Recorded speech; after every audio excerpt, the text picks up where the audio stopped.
Última hora. Un home ha afirmat aquest matí que el català és un dialecte. Segons fonts oficials, el subjecte passava per davant de l'Institut d'Estudis Catalans i s'ha quedat tan ample. Segons els primers indicis, l'individu va obtenir la llicenciatura de Filologia Romànica directament de la Universitat Me lo han dicho en Facebook. L'impacte ha estat immediat.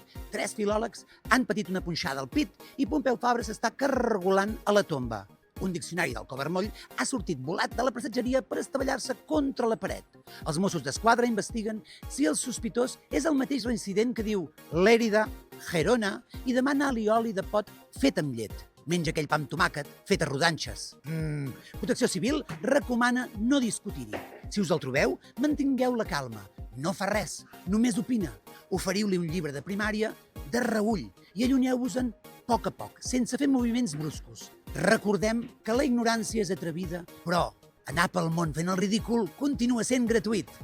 Tornarem a connectar si el pacient aconsegueix finalment diferenciar el català de l'esperanto.